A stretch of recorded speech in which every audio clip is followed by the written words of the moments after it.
¿A partir de cuándo comenzó a surgir el término Antiguo y Nuevo Testamento para hablar de los escritos bíblicos? Y quizá más importante aún, ¿qué fue lo que dio origen a que esos términos salieran a la luz? Y mucho más determinante será saber cómo esos términos terminan por influenciar en la vida del creyente hoy en día.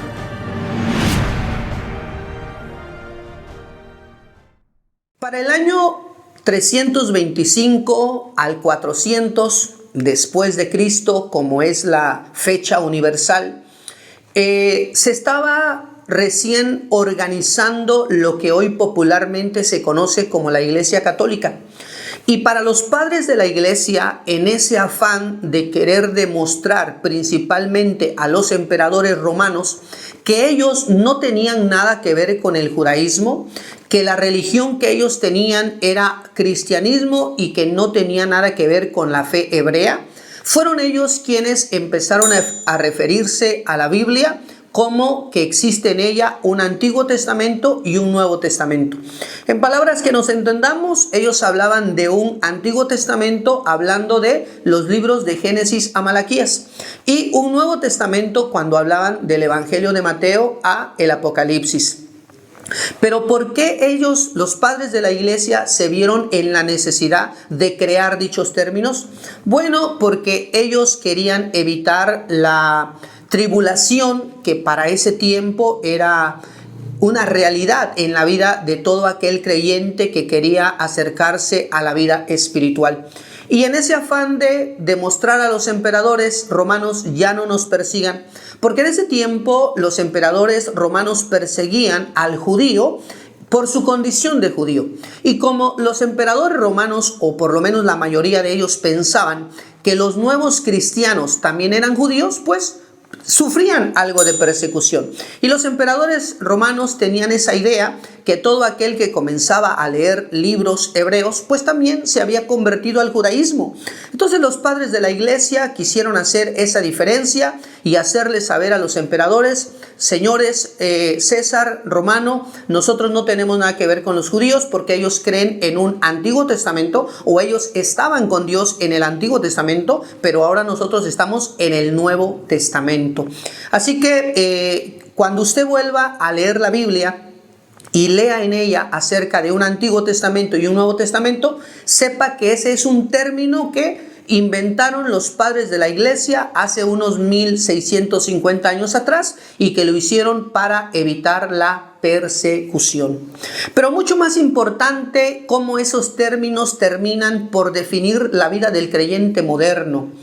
Saben que desde que nosotros llegamos a la iglesia, los que por la bendición de Dios tenemos décadas de congregarnos, de leer la Biblia, pues prácticamente desde que llegamos, quizá alguien con buen corazón nos regaló una Biblia, o quizá nos regaló precisamente un Nuevo Testamento para comenzar a hacer esas lecturas devocionales, porque la gente, la gran mayoría de veces, tiene buenas intenciones, pero lamentablemente nos falta la información correcta acerca de cómo inducir, acerca de cómo formar a ese nuevo cristiano, a ese nuevo creyente que se acerca a nuestras iglesias.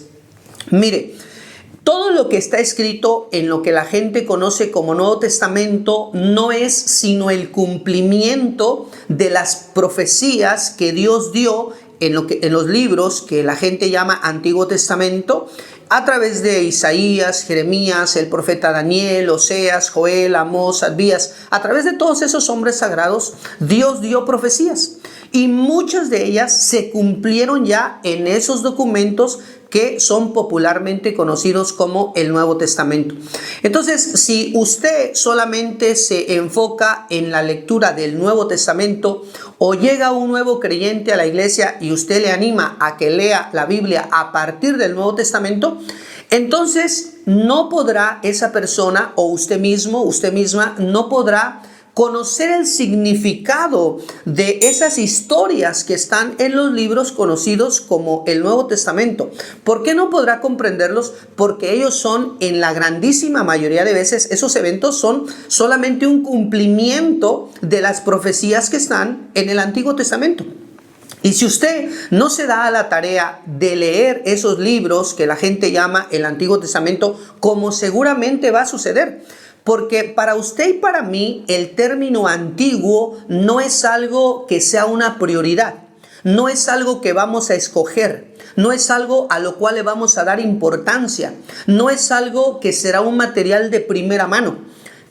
Para los creyentes de este tiempo, la grandísima mayoría, si no es que todos, conocemos un teléfono celular. Y si alguien nos dijera, te voy a regalar un teléfono, ¿quieres un nuevo o un antiguo? Por sentido común, todos vamos a decir, regálame un nuevo. ¿Por qué? Porque para nosotros la palabra antiguo tiene una connotación negativa, tiene una connotación de algo arcaico, de algo que ya no sirve, o simplemente que no va a ser nuestra primera opción. Entonces, si tenemos el dinero para comprar un teléfono o alguien nos lo va a obsequiar, necesariamente compraremos el de moda, el nuevo, el actual. ¿Por qué? Sus procesadores son mejores, porque puede usar aplicaciones que los antiguos no. Por un sinnúmero de razones, nosotros los creyentes del año 2023 siempre decimos, yo quiero lo nuevo.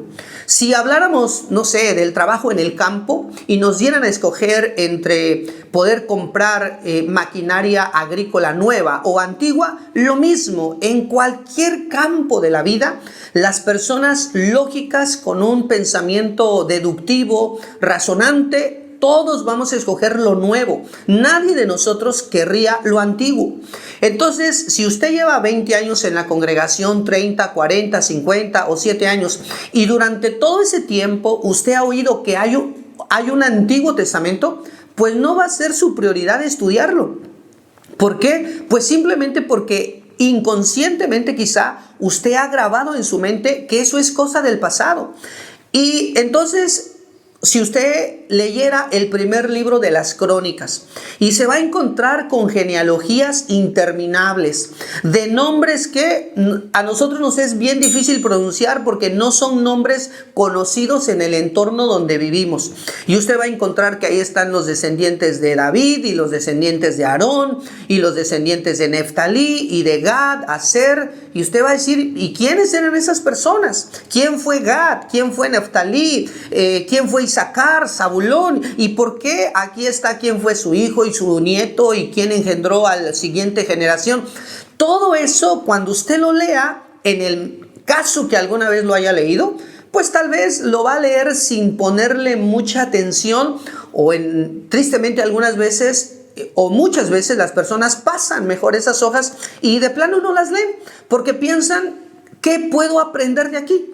No hay nada en lo que yo pueda usar de aquí para la vida práctica. Yo quiero saber cómo resolver mis problemas matrimoniales, económicos, con mis hijos, mis problemas laborales o congregacionales, espirituales. ¿Y cómo voy a arreglar eso? Solamente estos pasajes de la Biblia en Crónicas que me está hablando de genealogías interminables. O cuando usted lea el libro de Levítico, si alguna vez lo ha leído, si no, le invito a que lo haga. Y usted se va a encontrar ahí que hay igualmente cualquier cantidad de leyes a los que se les han denominado a esas leyes actualmente las leyes ceremoniales. Y usted va a encontrar ahí cuál es el proceso para una persona que adquiere la enfermedad de la lepra y luego cuando por la gracia de Dios esa persona es sanada, que tiene que llevar al templo 2 pichones con ramas de cedro y amarradas con un hilo rojo. Y entonces cuando usted lea eso va a decir, ok, pero ¿esto para qué me sirve? ¿Para qué invierto tiempo leyendo estas cosas si pareciera que no me aportan nada a mi vida? Ni qué decir si usted se va a detener a leer acerca de los sacrificios, cuáles eran los animales que se podían ofrecer en el templo de Jerusalén, si llevabas 2 palomas, si llevabas una cabra, una oveja, un macho cabrío, un carnero, una vaca, un toro. Y cómo tenías que llevarlo, cómo tenías que ponerle la mano sobre la cabeza a ese animal, y cómo venía el Cohen, el sacerdote, lo degollaba y cómo agarraba la sangre sobre un traste y entonces iba y lo vertía en cierto lugar del altar. Todas esas cosas que nosotros ni imaginamos, porque nunca vimos el templo de Jerusalén construido. Y como nunca lo vimos construido, pues mucho menos hemos visto, ni siquiera imaginado cómo se llevaban todos esos ceremoniales en el templo. Entonces, para nosotros eso no tiene ninguna importancia, para la gran mayoría de cristianos. Por eso, siempre que la persona se acerca a la Biblia y dice, es que estas cosas eran del Antiguo Testamento, pues ¿para qué las leo? Lo antiguo ya pasó, lo antiguo tal vez pueda tener un valor sentimental o en el mejor de los casos intelectual, pero no práctico. Entonces, debido a esa idea, querido, que tú tienes de que hay un Antiguo Testamento y un Nuevo Testamento, entonces te privas de adquirir toda la riqueza, porque el más grande de todos los grandes, que sea bendito por siempre, él dijo, les digo que los cielos y la tierra pasarán, pero ni una jota y ni una tilde de la ley dejarán de existir hasta que cada una de esas cosas se cumplan. Pero ¿a qué se refería Yeshua, Jesús, como es conocido en Occidente? ¿A qué se refería el Señor cuando hablaba de una jota y una tilde? Hablaba de los adornos que tienen las letras hebreas. Así que él dijo que ni un adorno de la letra hebrea está de más, sino que tiene significados y que cada uno de esos mensajes que hay en los adornos de las letras se van a cumplir al pie de la letra. Entonces, si un adorno ya tiene un significado o muchos, imagínate una letra completa, imagínate una palabra, imagínate 39 libros que la gente llama el Antiguo Testamento. Imagínate cuántos mensajes para nuestra vida cotidiana hay ahí. Lamentablemente no los conocemos. Y no los conocemos porque no los hemos repasado. Y si alguna vez lo leímos, tal vez lo leímos una sola vez y no hay nadie que nos lo pueda explicar. Porque lamentablemente cuando yo llegué a la iglesia y quise comenzar a leer la Biblia, algo que me impactó fue la historia de las hijas de Lot, que se narra en el libro de Génesis, que lamentablemente estas muchachas tuvieron hijos con su propio padre. Cuando yo le pregunté al que era el pastor en ese tiempo, que el Eterno lo bendiga, solamente Dios sabe dónde está, le pregunté acerca de ese pasaje, qué significa, si es bueno, si es malo, si las hijas de Lot y Lot mismo, si se salvaron, se fueron al infierno, ¿qué va a pasar? Él me dijo, mira, no hagas esas preguntas, mejor lee la Biblia de Mateo para adelante y no te hagas ninguna complicación más. Entonces, debido a nuestra falta de estudio de esos documentos, porque los consideramos antiguos, porque así nos lo han dicho o tal vez así mismo lo hemos afirmado nosotros desde que estamos con una Biblia en la mano. Entonces esos libros dejan de ser una prioridad y al no ser una prioridad, pues por ende no los estudiamos, no los repasamos y entonces tenemos un daño muy grande espiritualmente hablando en nuestra alma y en nuestra mente, porque tenemos todos esos faltantes, todas esas historias, todos los ricos significados que hay en los libros de los profetas, en los salmos, en los libros que la gente llama la ley de Moisés, hablando de los primeros 5 libros. Ahí hay riquezas innumerables de mensajes espirituales, emocionales, familiares, pero la falta de estudio nos hace el no poder saber qué es lo que Dios nos está hablando a través de ellos. Está escrito en el libro del profeta Isaías, marchítese la hierba y séquese la flor, pero la palabra del Dios Todopoderoso permanece para siempre. Está escrito en la segunda carta a Timoteo, capítulo 3, versículo 16, toda la escritura es inspirada por Dios y útil para enseñar, para redarguir, para instruir. Queridos, cuando el apóstol Pablo escribió la carta a Timoteo, lo que hoy se conoce como Nuevo Testamento ni se había escrito en su totalidad, porque las cartas que escribió el apóstol Pablo fueron los primeros documentos que se escribieron de lo que hoy se conoce como el Nuevo Testamento. Así que cuando él escribe toda la escritura es inspirada por Dios, ¿de qué creen que está hablando? ¿De qué crees que está hablando? Está hablando de lo que hoy llamamos el Antiguo Testamento. Hay un sinnúmero de historias ahí. Para ir terminando solamente les diré una. Está escrito en los 4 evangelios que Yeshua, bendito sea, ese es su nombre en hebreo, que Jesús fue bautizado y que fue bautizado en el río Jordán a través de Juan el Bautista. Él fue quien lo bautizó, ¿vale? Entonces, nosotros sabemos que nos bautizamos para el perdón de nuestros pecados. Pero si ese es el único significado del bautismo, entonces ¿por qué Jesús tuvo que bautizarse si él no tiene pecado?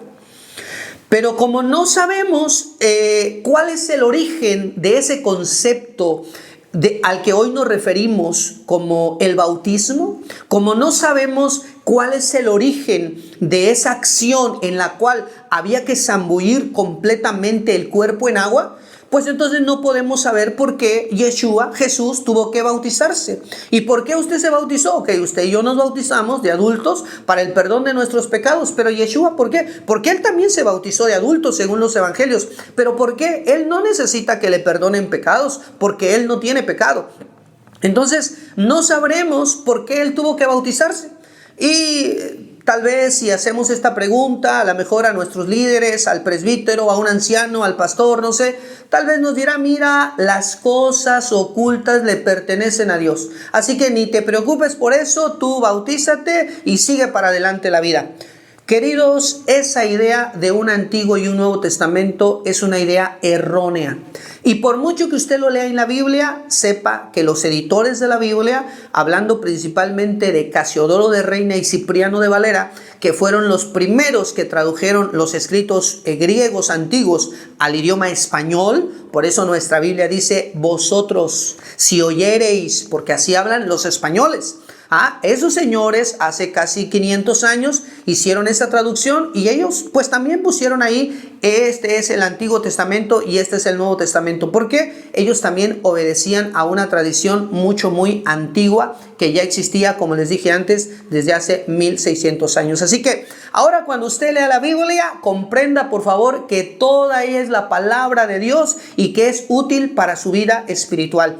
Y si tiene esa buena intención de acercarse a Dios, por ejemplo, leer la Biblia, que es una de las formas de cómo podemos comunicarnos con Dios, comience usted su lectura en Génesis y vaya leyendo capítulo por capítulo, capítulo por capítulo, no se salte ni una hoja, ni un versículo, hasta que usted llegue a la revelación, al Apocalipsis. Y hágalo las veces que sean necesarias. Y si nunca lo ha hecho, verá que será una experiencia muy halagadora. Usted se sentirá bien con usted mismo solamente por estar haciendo algo que nunca hizo. En este caso, leer la Biblia completa. Y si ya la leyó una vez, por favor, intente hacerlo de nuevo. Incluso si ya la leyó 5 veces, vuelva a hacerlo y verá que a medida que usted repasa todos los libros de la Biblia, el Creador, bendito sea, por su misericordia, que mirará en usted el esfuerzo que usted está haciendo, verá que Él le dejará ver mensajes que nunca antes pudo ver, y a través de comprender y vivir esos mensajes, su vida será mucho mejor espiritualmente hablando, emocionalmente, en su matrimonio, incluso económicamente, de lo que ha sido hasta hoy.